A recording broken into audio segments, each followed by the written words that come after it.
Sungai Bam Intuan Seman, nombor matrik 282011. Saya akan membentangkan tentang kraf Melayu, kraf pelancong, folk goods dan juga barangan komersial. Kraf adalah produk yang dihasilkan menggunakan kemahiran manual tanpa mengira sama ada terdapat alat kerja skala kecil ataupun besar. Yang pertama ialah kraf batik. Batik merupakan bidang kraf tangan yang unggul dan terkenal di Malaysia. Dari abad ke-15 Masihi lagi, manusia telah pun menemui kaedah pembuatan batik secara tradisional. Masyarakat Melayu pada zaman dahulu menggunakan ubi kentang sebagai pengecap. Tetapi sekarang, kain batik mula diperkenalkan di Malaysia, khususnya di Kelantan, sejak tahun 1910 lagi. Yang kedua ialah ukiran kayu. Ukiran kayu tradisional yang merupakan kreativiti orang-orang Melayu yang sangat unik dapat kita lihat dari pembinaan rumah tempat ibadat seperti masjid, kepala sampan, perabot serta barang-barang keperluan. Ukiran bermaksud seni yang dapat menggambarkan perihal sesuatu kaum mengikut cara alur yang dibuat di atas sesuatu bahan yang keras seperti kayu, besi atau lain-lain. Yang ketiga pula ialah kraf anyaman. Aktiviti anyaman ini sebenarnya telah bermula sejak zaman dahulu lagi.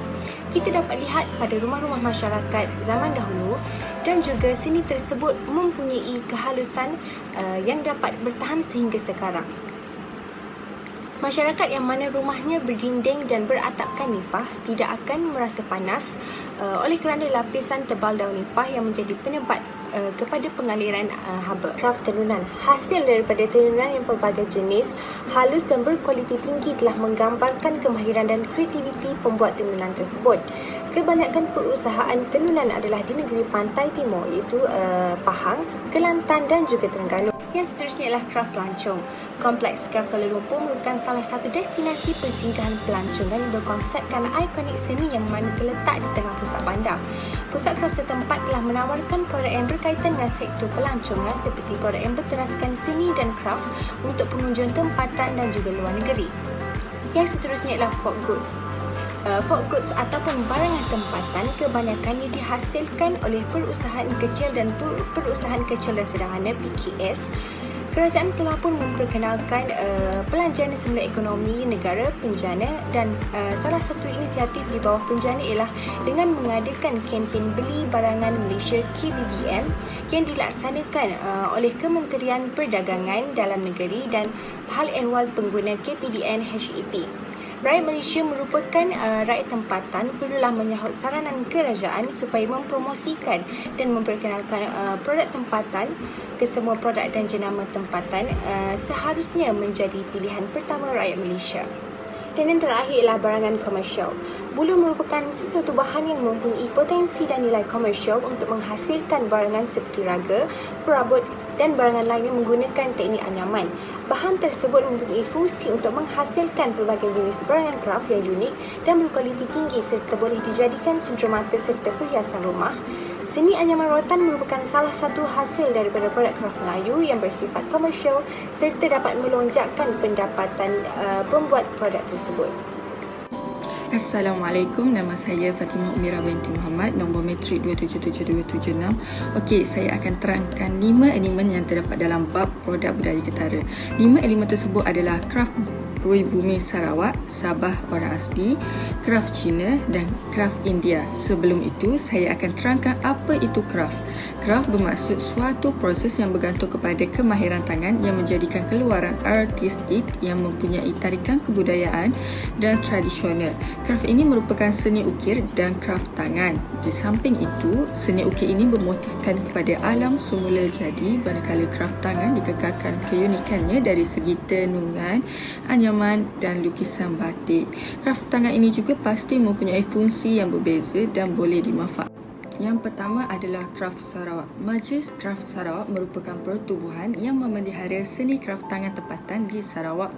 Organisasi ini bertanggungjawab dalam meningkatkan industri kraf tangan Sarawak yang dihasilkan oleh perusahaan kecil-kecilan ke taraf yang lebih tinggi yang dapat memajukan perniagaan mereka. Antara hasil kraf tangan Sarawak yang terkenal dari segi anyaman adalah bakul tambuk.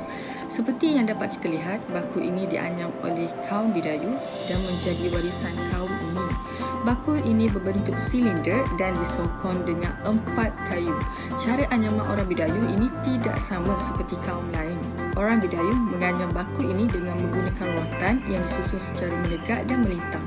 Bako ini berfungsi sebagai alatan untuk membawa hasil kutipan dari hutan. Ini dapat memudahkan mereka untuk membawa hasil kutipan atau sumber rezeki mereka. Cara penggunaan bagi tampuk ini juga seperti membawa beg serta digalas di kedua-dua di atas bahu. Kraft Sabah. Okey, ini merupakan alatan muzik tiupan bagi masyarakat Kadazan Dusun yang dinamakan sebagai sompoton.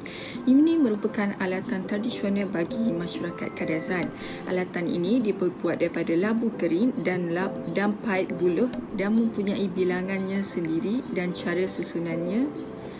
Ia memerlukan 8 batang paip buluh di dalam 2 barisan dan 4 batang dimasukkan ke dalam labu yang telah dikeringkan. Alatan simpoton kebiasaannya dimainkan ketika majlis perkahwinan dan hari keramaian. Simpoton ini juga boleh dimainkan secara individu dan juga secara berkumpulan. Alat simpoton ini juga digunakan untuk mengiringi tarian Sumazau iaitu daripada suku kaum Kadazan. Kraft orang asli pula adalah tikar mengkuang. Tikar mengkuang merupakan anyaman yang paling terkenal di kalangan orang asli. Tikar mengkuang ini juga merupakan tarikan utama pelancong bagi hasil kraft tangan orang asli, malahan harganya sangat berpatutan dengan hasil dan kualiti produk. Tikar mengkuang ini dihasilkan menggunakan daun mengkuang dan kebiasaannya anyaman yang dihasilkan oleh orang asli yang telah berusia. Daun mengkuang ini memang digunakan untuk benda yang besar dan lebih kukuh. Ini kerana lebih kecil bila lebih halus hasil kerjanya. Fungsi tikar mengkuang ini adalah dijadikan sebagai tempat mengalas lantai dapur untuk tikar mengkuang yang asli tiada pewarna, tetapi tikar mengkuang yang dibentangkan untuk tetamu lebih unik dan kreatif kerana terdapat pelbagai bentuk corak dan warna-warni yang telah dihasilkan. Ini merupakan kraft tangan yang dihasilkan oleh kaum Cina dan juga merupakan alat tradisional golongan mereka. Kipas tangan ini biasanya digunakan pada zaman dahulu ketika zaman yang dipanggil Baba Nyonya. Mengikut kepercayaan mereka, kipas tangan itu membawa nasib yang baik, namun pada hari ini ia dijadikan sebagai alatan tradisi sahaja. Kipas tangan ini juga mempunyai permukaan yang luas dan rata yang melambai-lambai bagi menghasilkan udara. Terdapat pelbagai corak yang boleh dilukis pada kipas tangan ini yang boleh melambangkan kebudayaan mereka. Walau bagaimanapun, untuk penggunaan kipas tangan ini tujuannya yang berbeza kerana ia rumit untuk disimpan. Sebagai contoh, kipas tangan ini kebiasaannya digunakan pada musim perkahwinan atau perayaan kerana itu merupakan kebudayaan mereka. Pada kebiasaannya, kipas tangan ini juga digunakan untuk melindungi wajah wanita daripada sinaran matahari. Elemen terakhir yang saya akan terangkan seperti di gambar rajah adalah menurut bahasa India ialah manpaanai atau dalam bahasa Melayu dipanggil sebagai bahan memasak periuk tanah liat. Ini merupakan kaedah memasak tradisional masyarakat India. Bagi masyarakat Melayu pada zaman nenek moyang kita, menggunakan periuk tanah liat itu sebagai untuk menyimpan air, beras dan lain-lain. Periuk ini dihasilkan menggunakan tanah liat kerana tanah liat bersifat alkali yang akan bertindak dengan keasidan dalam makanan. Selain itu, apabila memasak menggunakan periuk tanah liat ini, suhu kepanasan akan dikekalkan untuk pada masa yang sama. Terdapat pelbagai kebaikan jika menggunakan periuk tanah liat ini. Sekian daripada saya. Assalamualaikum warahmatullahi wabarakatuh. Nama saya Anis Susna binti Yahya, nombor matrik 278287. Saya akan membentangkan tentang tajuk restoran dan makanan. Di Malaysia terdapat 3 kaum, iaitu kaum Melayu, kaum India dan kaum Cina. Dan di setiap kaum tersebut mempunyai makanan tradisi mereka yang tersendiri. Kaum Melayu mempunyai makanan tradisi mereka iaitu nasi. Antaranya ialah nasi dagang, nasi kerabu, nasi minyak, nasi lemak, nasi belauk. Makanan kaum Melayu boleh dimakan oleh semua kaum.